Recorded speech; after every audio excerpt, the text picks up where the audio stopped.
Welcome back, everyone. Christmas is usually the season of twinkling lights and carols, but sometimes it becomes the backdrop for some of the most agonizing and haunting deaths in history.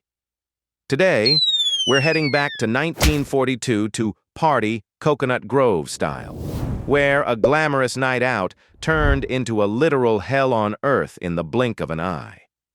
Before we dive in, make sure to hit that like button, leave a comment, and subscribe to support the channel. Now, let's get down to business. Coconut Grove was the it spot in Boston, the crown jewel of nightlife where high society went to burn cash. It was a tropical fever dream.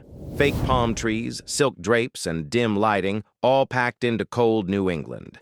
The permit said 400 people max. But the owner? He was a generous soul. He squeezed in over 1,000 guests until breathing became a luxury you had to pre-order. Everything started with a guy who wanted a little privacy. While 1,000 people were partying around him, he just wanted a romantic moment with his girlfriend. So he casually unscrewed a light bulb to set the mood. That mood lighting was the first domino. A waiter noticed and, with a sky-high sense of duty but zero common sense, pulled out a lighter to see what he was doing while screwing the bulb back in. A match made in heaven. One guy who wanted darkness, and one guy who brought the light in the most catastrophic way possible. Don't mind me, just fixing the vibe. Oh, look at that. I just lit the fuse to the afterlife. When the flame kissed those dried palm leaves, the ceiling became a freeway for fire. In 5 minutes, the club turned into a giant air fryer. As panic hit, the crowd charged the main entrance like a stampede. But, plot twist, the main entrance was a revolving door. Instead of an orderly exit, everyone shoved at once. The door jammed solid, turning the only way out into a human bottleneck. Push harder! Either we're getting out or we're all coming out well done! If the door wasn't bad enough, the owner's business logic was worse. To make sure nobody forgot to pay their bill in the chaos, he'd locked almost all the side exits.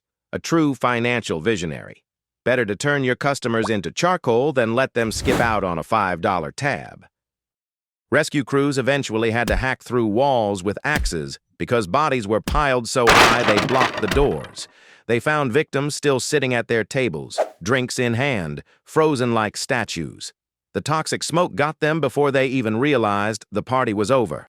Talk about premium service. Buy one drink, get a free on-site cremation. Today, revolving doors are banned as emergency exits. We paid a $500 life deposit just so we could have those glowing exit signs we ignore every day.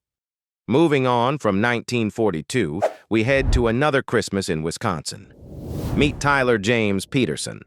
20 years old, a deputy sheriff, and the supposed pride of Crandon, Wisconsin.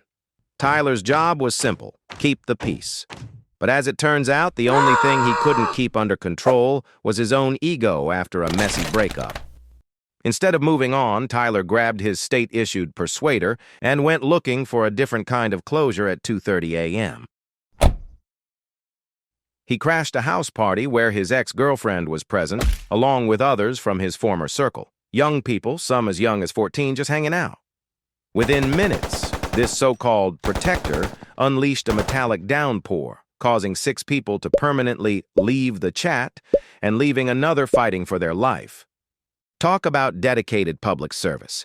No need to wait for a 911 dispatch when the authorities bring the solution directly to your living room. It's a final way to end a heartbreak.